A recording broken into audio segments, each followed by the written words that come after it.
Hello, friends. Welcome to Time Out with Noelle Janae. This is a weekly Christian lifestyle podcast that focuses on the Bible, adulting, and all things culture with a Christian perspective. I am your host, Noelle, and thank you so much for timing out with me. Here's what you can expect on today's episode. Is what we're seeing from the Twitter threads is so bad, and what was happening behind the scenes of Twitter.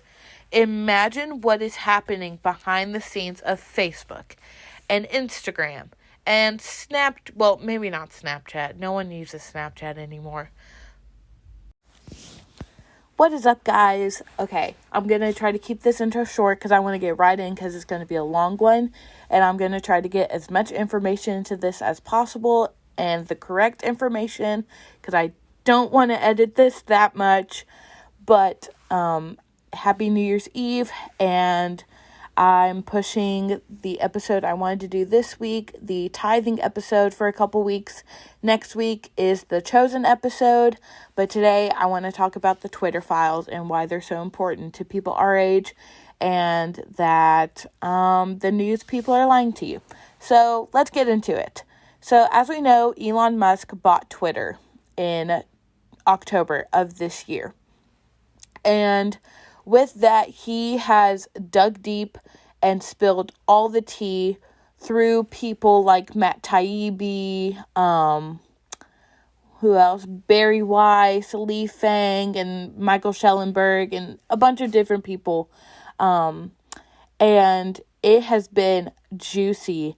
And basically all the conspiracy theories that people had thought about Twitter, about how the government was, controlling Twitter, in the suppression of the Hunter Biden laptop case, that the suspension of Trump, and them saying that he incited violence by tweeting for the Capitol attack in January, and all this stuff. And it turns out everyone that was saying those things and being labeled a conspiracy theorist or, a right-wing extremist or whatever, they were right. So here we have in the first Twitter files is from Matt Taibbi. He used to work and write for the Rolling Stone and all this stuff, and basically got excised from the left because he was covering things that they think he should have been covering. So in the first Twitter files, we see that evidence of the government and different political parties basically using Twitter as a suppression, and reaching out to Twitter and sending, Twitter some tweets that needed to be gotten rid of, or people that they wanted to have disappear off the platform. And we saw this both from both sides, from the left and from the right. But what he says in here is that, let me see, I'm scrolling through, is that both parties, he says this in the 10th tweet on this thread, that both parties had access to these tools. For instance, in 2020, requests from both the Trump White House and the Biden campaign were received and honored. So they would send in tweets or accounts that they wanted to have disappeared, and from both sides, and Twitter honored those. The system wasn't balanced. It was based on contacts. So basically, the more people you knew, the better chances you had. But Twitter is very left, very democratic. So most of the Democrats got their way in a lot of these cases. And, yeah. So then we get into the Hunter Biden laptop story. And it turns out in October of 2020, the New York Post published Biden's secret emails about, and posted all the tea on Hunter Biden's laptops, abandoned laptop. And Twitter took extraordinary steps to suppress the story, removing links and posting warnings that it may be unsafe. They even blocked its transmission via direct message, a tool hitherto reserved for extreme cases, aka child pornography. And White House spokesperson Kayleigh McEnany was locked out of her account for tweeting about the story, prompting a furious letter from the Trump campaign staffer Mike Hahn, who seethed at least pretend to care for the next 20 days. This is coming right before the election, and people have been wondering if the story had not been suppressed, would the election have turned out differently? My answer is we don't know. I don't know. Maybe that's in an alternate universe, basically. And what had happened, basically, and this comes out in a future thread, was the FBI, the night before the New York Post was releasing this story, someone had called Neil Roth, and I think that's his name. I want to say that's his name. Yale Roth, not Neil. Yale Roth. And had basically said, hey, there's going to be, like, a Russian, misinformation attack tomorrow. Like, just be on the lookout, whatever. I'll expand when I get there. But basically, the FBI was like, hey, Russians are doing something tomorrow. We need you to, like, stop it. And instead of it being Russians, it was Hunter Biden's laptop. So, then we see that even Twitter employees knew that it was wrong to suppress this story and that it was all messed up. And then the former deputy general said that caution for this is warranted. He says that I support the conclusion that we need more facts to assess whether the materials were hacked. At this stage, however, it is reasonable for us to assume that there may have been an attack and that caution is warranted. There are some facts that indicate that the materials may have been hacked, while there are others indicating that the computer was either abandoned and or the owner consented to allow the repair shop to access it for at least some purposes. We simply need more information. The information's in the New York Post article. And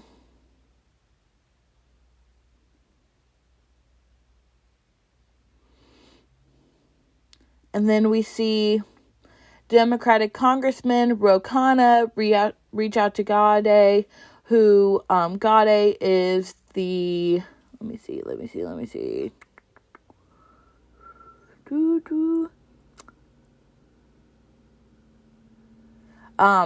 The former head of legal policy and trust, Gaudet is.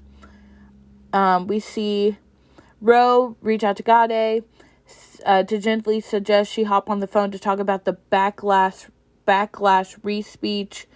Khanna was the only Democratic official I could find in the files who expressed concern about the suppression of the story. And Gaudet replies quickly, immediately diving into the weeds of Twitter policy, unaware Khanna is more worried about the Bill of Rights because freedom of speech. And this whole Twitter files thing, really, the left has just been like, we need to, they want to preach, freedom of speech. But then when the facts come out, they're like, basically, in so many words, suppress speech, and all this stuff. So they're big mad because they're getting, exposed, basically. And then Connor tries to reroute the conversation to the First Amendment, which is generally hard to find in the files. Within a day, head of public policy Lauren Culbertson receives a ghastly letter/report from Carl Sesbo of the research firm NetChoice, which had already polled 12 members of Congress, 9 Republicans and 3 Democrats from the House Judiciary Committee to Representative Judy Chu's office. So basically, what happens is these people are gathering intel about Facebook and Twitter and about the New York Post story, because Twitter wasn't the only ones who was suppressing the story. It was Facebook, it was Instagram, it was all the peoples. So, let's see here, what else happens. And then just basically, what happened is that, so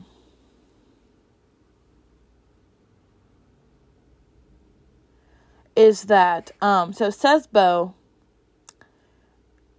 reports to Twitter that some Hill figures are characterizing the laptop story as Tech's Access Hollywood moment.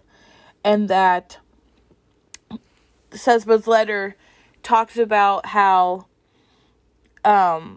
Democratic lawmakers want more moderation and in the freedom of speech, and that the Bill of Rights is not absolute, and that the First Amendment is not absolute. And they also bring up Hillary Clinton's emails in this part and all this stuff. And basically it was juicy, is what it was.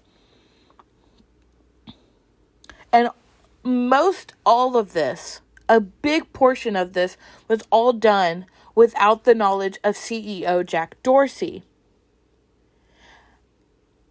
And after Dorsey jumped back in to handle the situation, it took a long time for things to get better. And then we have in part 2, Barry Weiss, she comes in and does part 2.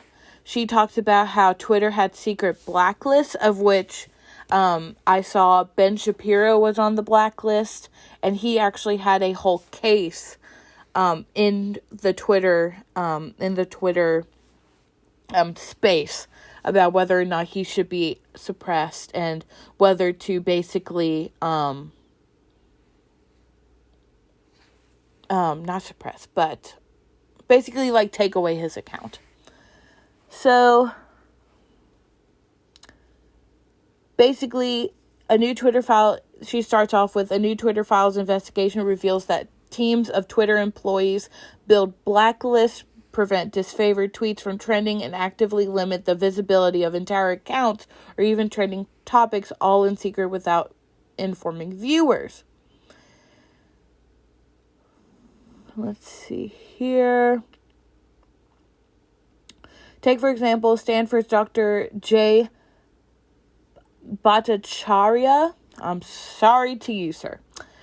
Who argued that COVID lockdowns would harm children. Twitter secretly placed him on a trends blacklist, which prevented his tweets from trending. So in each, in Twitter headquarters, when they would look up specific accounts, they could put different tabs on them, and different coding programs were used to either suppress them or count strikes against them. So some were put on a search blacklist. Charlie Kirk, head of Turning Point, was put on a do not amplify list, and also on an NSFW view. Oh, they really wanted to suppress him. But in Twitter, in 2018, Twitter denied via Gade that we do not shadow ban. They added, and we certainly don't shadow ban based on political viewpoints or ideologies. But all the stuff coming out is literally the complete opposite of it.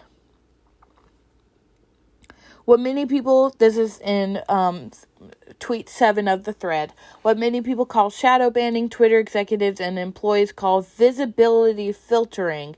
Multiple high-level sources confirmed its meaning. Think about visibility filtering as being a way for us to suppress what people see to different levels. It's a very powerful tool, one senior Twitter employee told us. So basically, they were shadow banning, but they didn't want to, but because they didn't label it as shadow banning. It technically wasn't shadow banning to them, but to the general population, it was shadow banning. Let's see.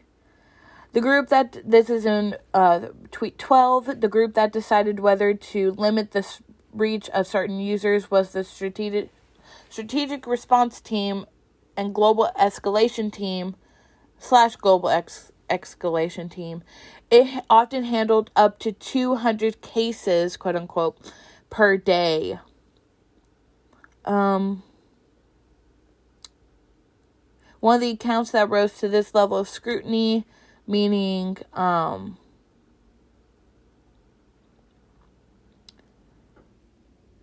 there was another group. It was a secret group called the Site Integrity Policy Escalation Report, known as SIPES, basically. This was a secret group including head of legal policy and trust, Vijay Gadde, Yoel Roth, subsequent CEOs, Jack Dorsey, and some others. This is where the biggest, most politically sensitive decisions got made. Think high follower account, controversial. Another Twitter employee told us for these, there would be no ticket or anything. So basically a secret suppression group. One of the accounts that rose to this high level of scrutiny was Libs of TikTok, an account that was on the Trends blacklist and was designated as do not take action on user without consulting with SIPES. Let's see. The account, which was started in November 2020 and now has over 1.4 million followers, was subjected to 6 suspensions in 2022 alone. Each time, Matchack, who started it, was blocked from posting it for as long as a week. And that Twitter repeatedly informed her, that she had been suspended for violating Twitter's policy against hateful conduct. It wasn't her. I follow her account, and her account is not hateful whatsoever. The committee justified her suspensions internally by claiming her posts encouraged online harassment of hospitals and medical care providers by insinuating that gender-affirming healthcare is equivalent to child abuse or grooming, which it is. That's 100%. And also, she was doxxed.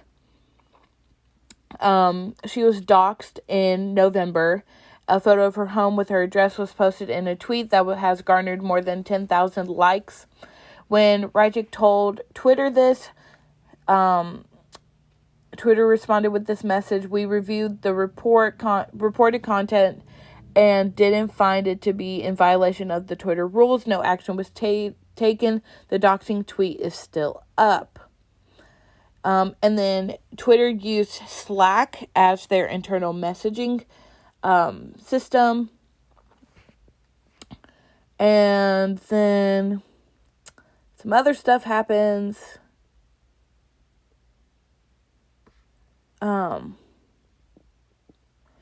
Basically, in internal Slack messages, Twitter employees spoke of using technicalities to restrict the visibility of tweets and subjects. And that's basically where that leaves off. Yoel Roth wrote, "The hypothesis underlying much of what we've implemented is that if exposure to misinformation directly causes harm, we should use remediations, that reduce exposure, and limiting the spread / virality of content is a good way to do that." He added, "We got Jack on board with implementing this for civic integrity in the near term, but we're going to need to make a more robust case to get this into our repertoire of policy remediations, especially for other policy domains." And this is from a direct message to an employee on the health, wellness, privacy, and identity research team. So that's what he said. And that's where basically we end off with part 2. Part 3, we're back to Matt Taibbi. And this one is where he talks about the timeline of the removal of Donald Trump from Twitter. This goes from October 2020 to January 6, 2021. And basically what happened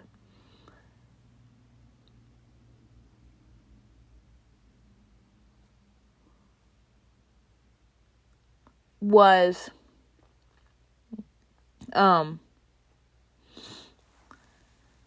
on between the days of January 6th and January 8th, which we'll get into that, Twitter employees understood with the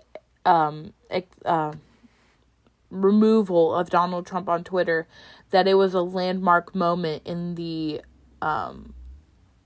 happenings of free speech. And let's see, we're going through these.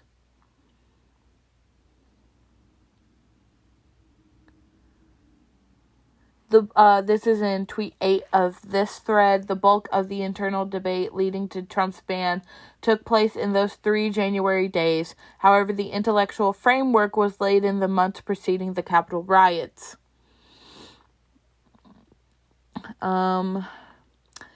Before January 6th, Twitter was a unique mix of automated rule-based enforcement and more subjective moderation by senior executives. As Barry Weiss reported, the firm had a vast array of tools for manipulating visibility, most of all which were thrown at Trump and others pre-January 6th. As the election approached, senior executives, perhaps under pressure from federal agencies, with whom they met more as time progressed, increasingly struggled with rules and began to speak of bias as pretext to do what they likely would have done anyway. And basically, as time went on, more federal agencies got all buddy-buddy and basically became besties with Yoel Roth and Twitter executives, and basically was able to manipulate them and pay them, bribe them to do whatever they wanted. On October 8th, 2020, executives opened a channel called US 2020_XFN_enforcement. Through January 6th, this would be home for discussions about election-related removals, especially ones that involved high-profile accounts, often called VITs, or very important tweeters. There was at least some tension between safety operations, a larger department whose staffers used a more rule-based process for addressing issues like porn scams and threats, and a smaller, more powerful cadre of senior policy execs like Roth and Gaudet. The latter group were a high-speed Supreme Court of moderation, issuing content rulings on the fly, often in minutes, and based on guesses, gut calls, even Google searches, and even in cases involving the president. So basically, when they were deciding to suppress a tweet, basically it was a game of, oh, I woke up feeling this way. And, they would Google it, take 2 seconds, not actually look and research what was happening, and just be like, oh, this will be fine. Oh, this makes me angry. Blah, blah, blah. Some things happened. And then Matt Taibbi comes out in tweet 20, and says that Yoel Roth not only met weekly with the FBI and DHS, but also with the Office of the Director of National Intelligence. And that was about the Hunter Biden laptop situation. And he puts Roth's report in the thread, and Roth talks about how we blocked the New York Post story, then unblocked it, but said the opposite. Calms its angry reporters think we're idiots. In short, FML, which I'm not going to say that.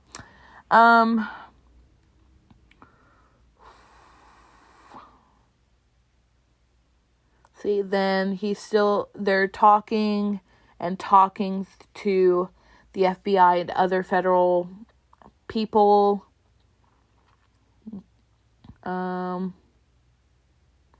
FBI flags a tweet from, let's see, there's a first report, and then the second report is about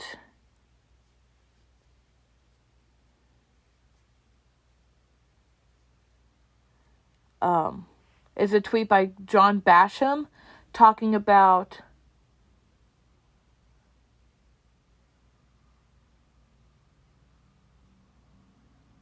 how the Democrats are this is the tweet editorial. The Democrats are in complete panic as their massive push for vote by mail is backfiring on them. Two things are unfolding. An unexpected number of registered Republican ballots are returning, and number two, between 2 and 25% of ballots by mail are being rejected because of errors. The FBI flagged tweet then got circulated in the enforcement Slack. Twitter called PolyFact to say the first story was proven to be false, then noted the second was already deemed no-view on numerous occasions. And then the group then decides to apply a "learn how voting is safe and secure" label because one commenter says it's totally normal to have a 2% error rate. Roth then gives the final go-ahead to the process initiated by the FBI. Examining the entire election enforcement Slack, we didn't see one reference to moderation requests from the Trump campaign, the Trump White House, or Republicans generally. We looked, they may exist, we were told they do, however, they were absent here. So basically what's happened is that people have told Elon Musk and Matt Taibbi and all the people going through all the insides of Twitter and said, oh, we weren't just doing work for the left and for the Biden administration. We were also doing work for Trump. And that, the left wasn't the only people and the FBI weren't the only people who were trying to suppress tweets. It was Trump too.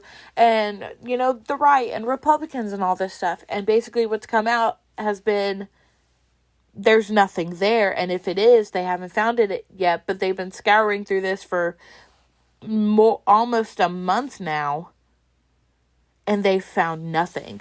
And then we get into the second part, which we go now. Michael Schellenberg is on the scene, and we talk about the second part of this thread about the removal of Donald Trump. And this all happened. So January 6th is the attack on the Capitol, where people are stupid, but understandable. Not all the violence that ensued, but a peaceful protest would have been fine. That's my thoughts on the January 6th thing. And this happens the day after January 7th. Senior Twitter execs create justifications to ban Trump, seek a change of policy for Trump alone, distinct from other political leaders, express no concern for free speech or democracy implications of a ban. Then here we go. For years, Twitter had resisted calls to ban Trump. Blocking a world leader from Twitter, it wrote in 2018, would hide important info and hamper necessary discussion around their words and actions. But after the events of January 6th, the internal and external pressure on Twitter CEO Jack grows. Then people are tweeting at Twitter to permanently ban Trump.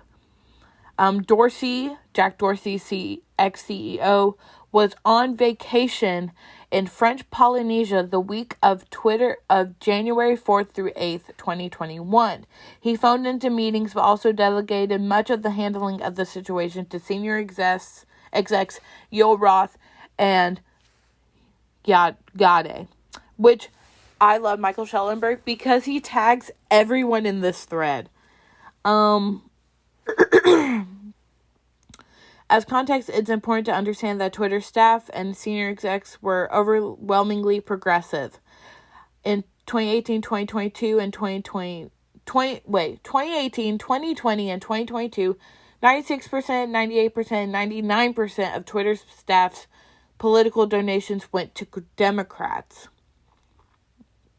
In 2017, Roth tweeted that there were actual Nazis in the White House. In April 2022, Roth told a colleague that his goal is to drive change in the world, which is why he decided not to become an academic. On January 7th, Jack Dorsey's emails employees saying Twitter needs to remain consistent in its policies, including the rights of users to return to Twitter after a temporary suspension. After Roth researched an employee that people who care about this aren't happy with where we are. Then Roth DMs his colleagues with news that he is excited to share. Guess what? He writes, Jack just approved repeat offender for civic integrity. The new approach would create a system where 5 violations or strikes would result in permanent suspension. Progress, exclaims a member of Roth's trust and safety team.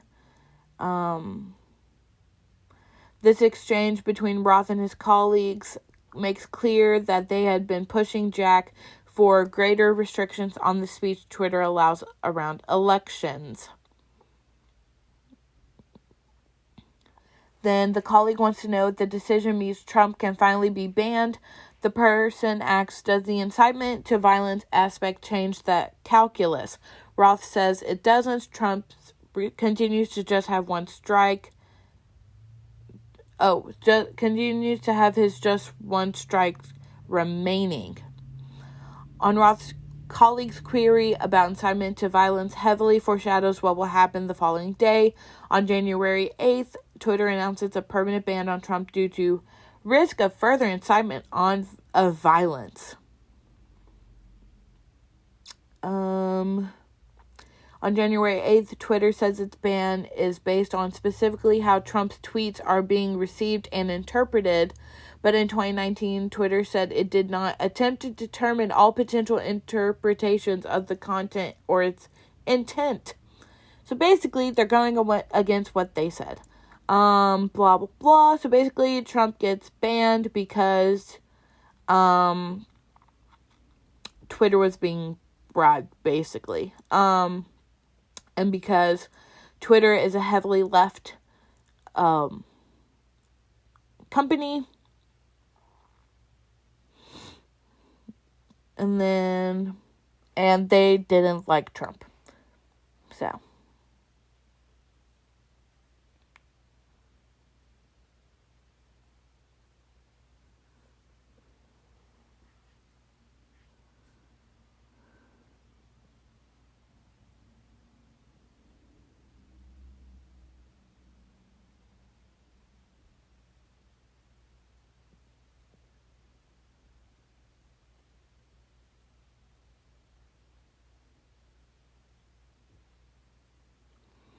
So basically, they changed their policies to justify their want of banning Trump, is what happened. Because a sales exec said, are we dropping the public interest policy now, which they had changed to be, the have 5 strikes or you'll be permanently banned. And Roth said 6 hours later, in this specific case, we're changing our public interest approach for his account.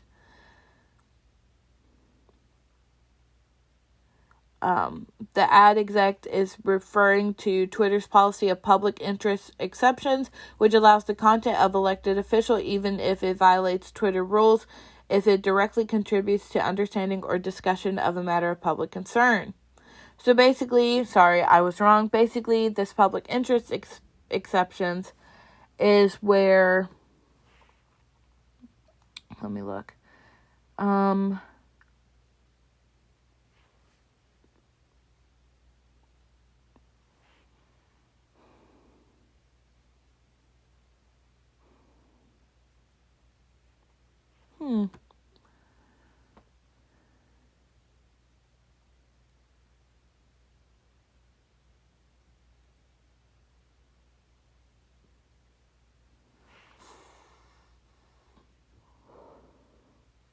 see, then Roth pushes for a permanent suspension of Representative Matt Gaetz, even though it, quote, doesn't quite fit anywhere. Duh. It's kind of, end quote, it's a kind of test case for the rationale for banning Trump. I'm trying to talk Twitter's safety team into removal as a conspiracy that incites violence. This thread is long, okay? I probably won't get through all of these. I'm already at 35 minutes. And then I believe what I remember is there is one person who's like, I don't think this is a good idea. It's a Twitter engineer, and they say, I feel a lot of debates around exceptions stem from the fact that Trump's account is not technically different from anybody else, and yet treated differently due to his personal status without corresponding Twitter rules. Roth's response hints at how Twitter would justify deviating from its long-standing policy. Quote, to put a different spin on it, policy is one part of the system of how Twitter works. We ran into the world changing faster than we were able to either adapt the product or the policy, end quote. The evening of January 7th, the same junior employee who expressed an unpopular opinion about ad hoc decisions that don't appear rooted in policy speaks up one last time before the end of the day. Earlier that day, the employee wrote, my concern is specifically surrounding the unarticulated logic of the decision by Facebook. That space fills with the idea, conspiracy theory, that all internet moguls sit around like kings casually deciding what people can and cannot see. Which is literally, this Twitter employee is correct. This is what we're seeing. It's people sitting around all day like kings casually deciding what people can and cannot see without people noticing. Then that's it. So that's the end, and we end that with a lovely note from, I want to find that. I want that Twitter employee to come out, and I want him or her to get an award. Then we go back to Barry Weiss, and we have 1, 2, 3, 4 more threads after this. I'm having fun, though. This is fun. So then, on January 8th, this is the removal of Trump, part 3. On the morning of January 8th, President Donald Trump, with one remaining stripe before being at risk of permanent suspension from Twitter, tweets twice. 646, quote, the 75 million great American patriots who voted for me, America first, and make America great again will have a giant voice long into the future. They will not be disrespected or treated unfairly in any way, shape, or form. At 7:44 a.m., to all those who have asked, I will not be going to the inauguration on January 20th. For years, Twitter had resisted calls, both internal and external, to ban Trump on the grounds that blocking a world leader from the platform or removing their controversial tweets would hide important information that people should be able to see and debate. Then she, quotes something from Twitter about how they basically lied in 2019. After January 6th, Ahmad Taibbi and Michael Schellenberg have documented pressure grew both inside and outside of Twitter to ban Trump. There were dissenters inside Twitter, quote, maybe because I'm from China, said one employee on January 7th, I deeply understand how censorship can destroy the public conversation. And all of this, she's including screenshots of Slack messages from internal Twitter. But that person from China was a minority. And across all a bunch of Slack channels, many Twitter employees were upset that Trump hadn't been banned earlier. After January 6th, Twitter employees organized to demand their employer ban Trump. There's a lot of employee advocacy happening, said one Twitter employee. We have to do the right thing and ban this account, said one staffer. It's pretty obvious he's going to try to thread the needle of incitement without violating rules, said another. In the early afternoon of January 8th, the Washington Post published an open letter signed by over 300 Twitter employees to CEO Jack Dorsey demanding Trump's ban. We must, quote, we must examine Twitter's complicity in what President-elect Biden has rightly termed insurrection, end quote. But the Twitter staff assigned to evaluate tweets quickly concluded that Trump had not violated Twitter's policy. I think we'd have a hard time saying this is incitement, wrote one staffer. It's pretty clear he's saying the American patriots are the ones who voted for him and not the terrorists. We can call them that, right? From Wednesday. End quote. Another staffer agreed, quote, don't see the incitement angle here, end quote. Then just basically them being like, you know, he's tweeting this stuff and we don't see a reason for him to be banned, but everyone's wanting us to ban him. And that none of his tweets, none of those two tweets incites violence.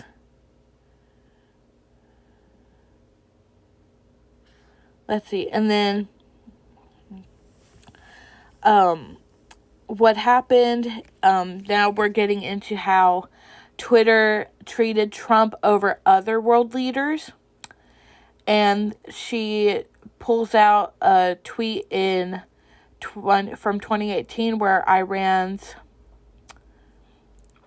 Ayatollah Ali Khamenei, I don't know that. No, I can't pronounce that name. Tweeted, Israel is a malignant cancerous tumor in the West Asian region that has to be removed and eradicated. It is possible and it will happen. Twitter never deleted the tweet nor banned him. Oh, I think Ayatollah is like the president of Iran. In October 2020, the former Malaysian Prime Minister said it was a right for Muslims to kill millions of French people. Twitter deleted this tweet for glorifying violence, but he remains on the platform. And then she quotes some other people basically violating Twitter, violating terms of service and inciting violence, but Twitter not doing anything about it. But this is in tweet 25, but Twitter executives did ban Trump, even though key staffers said that Trump had not incited violence, not even in a coded way. Less than 90 minutes after Twitter employees had determined that Trump's tweets were not in violation of Twitter policy, Gaudet, Twitter's head of legal policy and trust, he's really him and Yul Roth are the villains of the story, is basically what's happening, asked whether it could in fact be coded incitement to further violence. A few minutes later, Twitter employees on the scaled enforcement team suggest that Trump's tweets may have violated Twitter's glorification of violence policy if you interpreted the phrase American patriots to refer to the rioters. Then, 2 hours later after that, Twitter execs host a 30-minute staff meeting. Jack Dorsey and Gaudet answer staff questions as to why Trump hasn't been banned yet, but they make some employees angrier. So basically, Twitter, Jack Dorsey, is stuck between a rock and a hard place. Whether he follows his own rules that he set, or, have a bunch of people mad at him, basically. Some other stuff happens. Then 1 hour later, Twitter announces Trump's permanent ban due to the risk of further incitement of violence. Then many employees at Twitter were ecstatic. By the next day, employees expressed eagerness to tackle medical misinformation as soon as possible. Which, when you've finally given in, they're not going to stop there. They're like it reminds you of kudzu. You let it grow a little bit, and then all of a sudden, it's covering half the planet, and it won't stop until it kills everything. Let's see.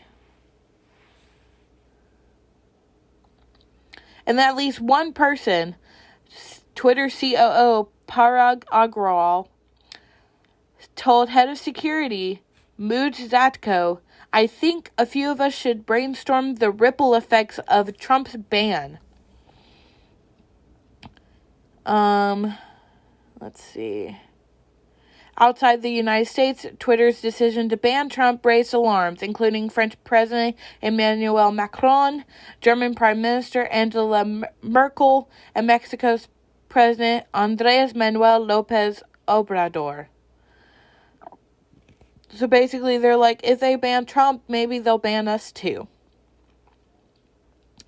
Going down a little bit, ultimately the concerns about Twitter's efforts to censor news about Hunter Biden's laptop, blacklist disfavored views, and ban a president aren't about the past choices of executives in a social media company. They're about the power of a handful of people at a private company to influence the public discourse and democracy. So that's how Trump got banned. Okay? And now we get into even more juicier things. And this is where it gets good. Okay? This is part 6. I may have to do this in 2 parts. Actually, I think I'll stop here. Because now we're about... No, I want this all in one episode. So now, you can pause the episode here. Go get yourself a little snack or something. I'm going to try to wrap these last few threads up as fast as I can. But now we're getting to like the really juicy stuff. So now we're at part 6, talking about the FBI. So Matt Taibbi starts talking about that Twitter's contact with the FBI was constant and pervasive as if it were a subsidiary. Between January 2020 and November 2022, there were over 150 emails between the FBI and Yul Roth. Some are mundane, like San Francisco agent Elvis Chan wishing Roth a Happy New Year, along with a reminder to attend our quarterly call next week. Other requests for information into Twitter users related to active investigation, but a surprisingly high number are requests by the FBI for Twitter to take action on election misinformation, even involving joke tweets from low follower accounts. The FBI's social media focused task force, known as FTF, that's what I'm calling it, FTF, created in the wake of the 2016 election, swelled to 80 agents and corresponded with Twitter to identify alleged foreign influence and election tampering of all kinds. This included Homeland Security, which partnered with security contractors and think tanks to pressure Twitter to moderate content. It's no secret the government analyzes bulk data for all sorts of purposes, everything from tracking terror suspects to making economic forecasts. The Twitter files show something new. Agencies like the FBI and the DHS regularly sending social media content to Twitter through multiple entry points pre-flagged for moderation. What stands out is the sheer quantity of reports from the government. Some are aggregated from public hotlines. An unanswered question: do agencies like FBI and DHS do in-house flagging work themselves or farm it out? You have to prove to me that inside the blanking government, you can do any kind of massive data or AI search, says one former intelligence officer. Let's see. Then we go down.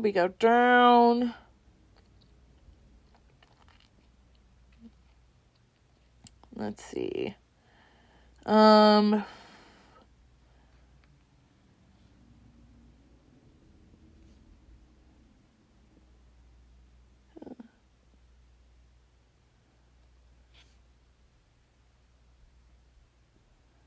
let's see.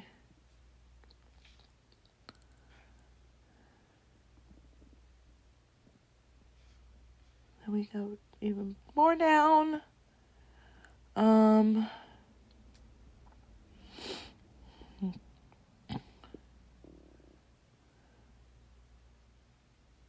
Let's see. Then a bunch of tweets are getting flagged by the FBI for jokes, basically, that aren't funny. It's basically what happens.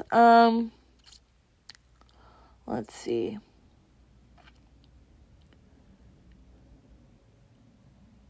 And a bunch of them are about the election.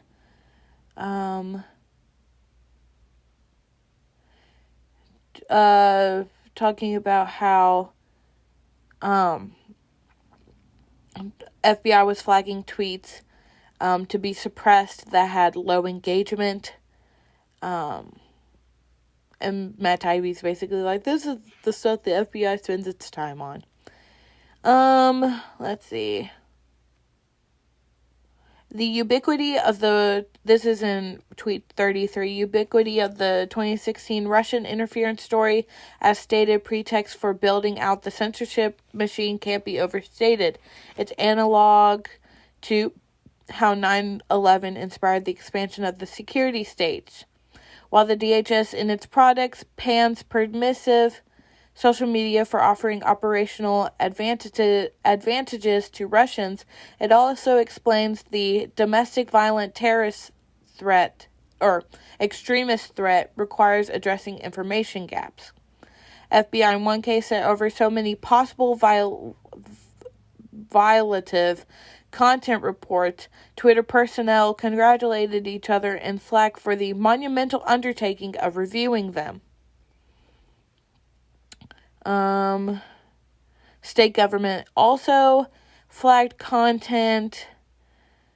Twitter, for instance, received reports via the Partner Support Portal, an outlet created by the Center for Internet Security, a partner organization to the DHS. Why has no one taken why has no action taken?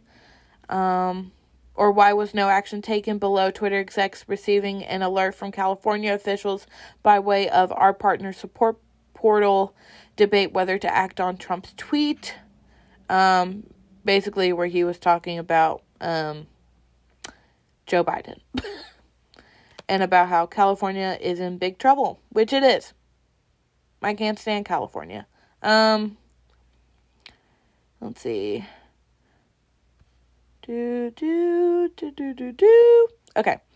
Then Matt Taibbi ends with this, and you can, again, read all of the Twitter files because it's a lot and it's dense. The takeaway, what most people think of as the deep state, is really a tangled collaboration of state agencies, private contractors, and sometimes state-funded NGOs. The lines become so blurred as to be meaningless. Then we're about to get into the FBI and the Hunter Biden laptop. How many threads are in this one?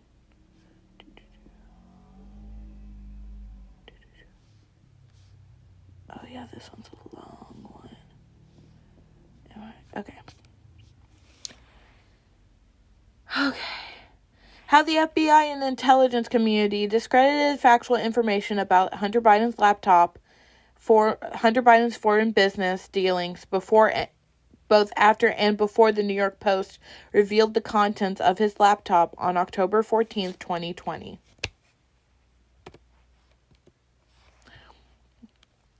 Let's see. Basically, I can kind of give a brief description of what happens. So, December 9th, 2019, FBI subpoenas for and takes Hunter Biden's laptop. August 2020, Mac Isaac still not had heard back from the FBI, even though he had discovered evidence of criminal activity, and so he emails Rudy Giuliani, who was under FBI surveillance at the time. In early October, Giuliani gives it to the New York Post. Shortly before 7 p.m. Eastern on October 13th, Hunter Biden's lawyer, George Messaris, emails J.P. Mac Isaac. Hunter and Messaris had just learned from the New York Post that a story about the laptop should be published the next day. 9:22 p.m., FBI Special Agent Elvis Chan sends 10 documents to Twitter's then head of site integrity, Yoel Roth, through Teleporter, a one-way communications channel from the FBI to Twitter, basically telling him, heads up, I'll be sending a Teleporter link for you to download 10 documents. It's not spam. Please confirm receipt when you get it. The next day, October 14th, the New York Post runs its explosive story revealing the business dealings of President Joe Biden's son Hunter. Every single fact in it was accurate. And yet, within hours, Twitter and other social media companies censored the New York Post article, preventing it from spreading more, and more importantly, undermining its credibility in the minds of Americans. Why is that? What exactly happened? Basically, what happened, it's important to understand that Hunter Biden earned tens of millions of dollars in contracts with foreign businesses, including ones linked to China's government, for which Hunter offered no real work. And yet, during all of 2020, the FBI and other law enforcement agencies repeatedly primed Yoel Roth to dismiss reports of Hunter Biden's laptop as a Russian hack and leak operation. This is what I was talking about earlier. This is from a sworn declaration by Roth given in December 2020. They did the same to Facebook, according to CEO Mark Zuckerberg. That, quote, the FBI basically came to us and was like, hey, you should be on high alert. We thought there was going to be a lot of Russian propaganda in 2016 election. There's about to be some kind of dump similar to that, end quote. Were the FBI warnings of a Russian hack and leak operation relating to Hunter Biden based on any new intel? No. Through our investigations, we did not see any similar competing intrusions to what happened in 2016, admitted FBI agent Elvis Chan in November. So, basically, what happened is the FBI was like, hey, to Twitter, was like, hey, there's going to be like a hack and leak thing from the Russians coming in tomorrow, and we're going to need you to like stop it. But it was Hunter Biden's laptop story. Then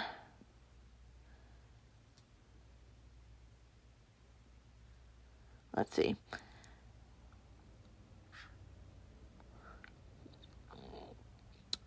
In fact, Twitter debunked false claims by journalists of foreign influence on its platform.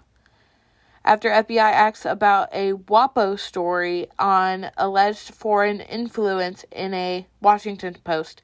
In a pro-Trump tweet, Twitter's Roth says, the article makes a lot of insinuations, but we saw no evidence that was the case here, and in fact, a lot of strong evidence pointing in the other direction. It's not the first time that Roth has pushed back against the FBI. In January 2020, Roth resisted FBI efforts to get Twitter to share data outside of the normal search warrant process. Basically, what was happening was FBI was telling Roth, hey, change your Twitter policies or give us information so we don't have to get warrants to get people's information, and Roth thankfully pushed back. Then in July 2020, the FBI's Elvis Chan arranges for temporary top secret security clearances for Twitter executives so that the FBI can share information about threats to the upcoming election. Oh gosh. Whew.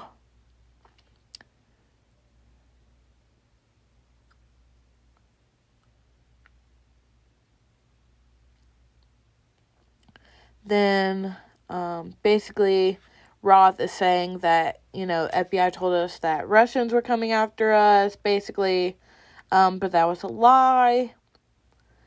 Then,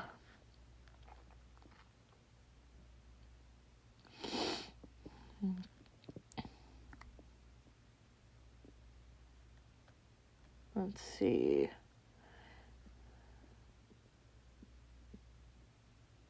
Then we find out that some ex-FBI employees who still had top secret access were working at Twitter. Let's see. By mid-September 2020, Chan and Roth, FBI and Twitter, had set up encrypted messaging networks so employees from FBI and Twitter could communicate. Woo!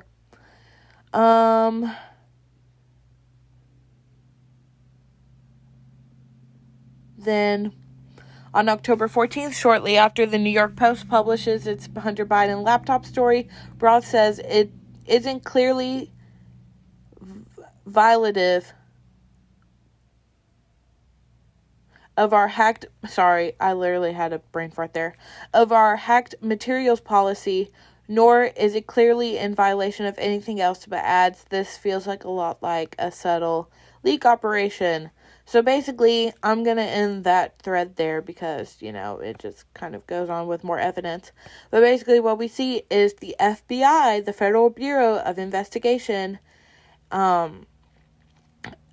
basically going to Twitter and being like, hey, something's coming out and it's going to be a hack and leak operation from the Russians and we need you to suppress it and stop it. And then the Hunter Biden laptop story comes out where he was picking up bags of money and Twitter suppresses it because it's what the FBI told them to do. And also we see the FBI trying to get innocent tax-paying citizens and people their data information without without warrants. And thankfully Twitter is pushing against that. I think I'm going to end that for the Twitter threads. For now, there's 2 more. You can go read them if you want. The last one is talking about Twitter and other agencies, from the Pentagon to the CIA, and other things. But this is what I'm really wanting to harp on, is what we're seeing from the Twitter threads is so bad. And what was happening behind the scenes of Twitter. Imagine what is happening behind the scenes of Facebook and Instagram and maybe not Snapchat. No one uses Snapchat anymore. Like, all of these big, social media things we're using. And, Facebook does all the things, really. What's happening in behind the scenes in Apple, all of this stuff that's happening, and people are blind to it because also what we're seeing with the Twitter threads is no large media news channels are talking about it. Fox News has covered it. CNN hasn't covered it. ABC News, NBC, no one's covering this because it's exposing what's happening. And if the FBI is doing this to Twitter and Facebook, imagine what they're doing with news channels, with left-wing news channels. Sorry, that was my laptop. So basically, this has been fun. I love talking about this stuff. And I hope you guys, whether you're on the left or on the right, I hope you're getting correct information. I'm a conservative, Republican, whatever you want to call, right wing, blah. But I also do try to get both sides because, there's one side, the other side, and then the truth. So I just try to be as well researched as I can. But this has been a blast to watch go down right now. And I love Twitter even more now. And it's nice to know that I won't be suppressed if I tweet something an unpopular opinion or something. Okay, for songs of the bye week this week, let's do Breakdown by Tom Petty and Ravens by Colin Matchack. Now, Breakdown is one I'd heard before, but I was at a concert this past year. It was The Breaks, featuring one of my friends, Grayson, and Zach Gordon was there and singing with them. And they didn't do this song during that concert. They were playing the Fall Festival, and they did this song. And I was like, oh, I like this. So I looked it up, and I love it even more now. So it's a good song, great song. Love Tom Petty, R.I.P. King. And Ravens by Colin Matchack. Colin, I would consider Colin a friend of mine. We don't talk a lot. I guess he's more of an acquaintance at this point, but I had talked about him on a way earlier Songs of the Bye Week, and he released an album a couple years back. I want to say it's Feelings of a Teenager. It's so good, and he just released a new one called Ravens, and this is my favorite song. It's also the title song, but it's my favorite song on this album. Oh my gosh, it's like, when I heard he was coming out with another album, I was like, ooh, like, I love his, like, synth, he does, like, kind of a pop sound. I was not expecting a rock song, okay, a rock kind of album. So it was very, very nice to hear. His lyrics are always fantastic. I'm hoping to write with him one day and maybe do a song with him. But yeah, so good, such a good. This isn't Songs of the Bye Week. I said Songs of the Bye Week, didn't I? It's Songs of the Week. I'm so sorry. One day I'll get it right. I've just been saying Songs of the Bye Week for so long. But yeah, I hope you guys have a great day, a great night, a great afternoon, a great whenever you're listening to this. Woo!